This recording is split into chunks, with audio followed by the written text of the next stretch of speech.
হাতের নিচের দিকটা ভালোভাবে লক্ষ্য করুন। আয়ুরেখার শেষের দিকে দুটো স্পষ্ট শাখারেখায় বিভক্ত হয়ে কেতুর পর্বতে বেশ বড় একটি ফিস অর্থাৎ মৎস্য চিহ্ন তৈরি করছে।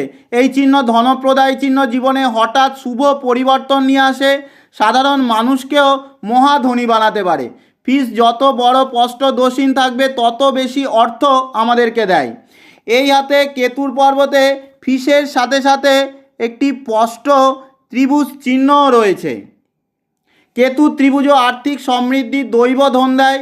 তবে কেতু ত্রিভুজের সবথেকে বড় মহত্ব হলো এই চিহ্ন আমাদের ভালো সংস্কার, আত্মজ্ঞান দেয়।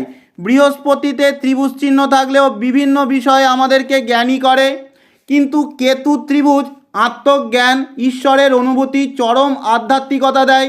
মৃত্যুর পরেও এদের সুনাম বজায় থাকে।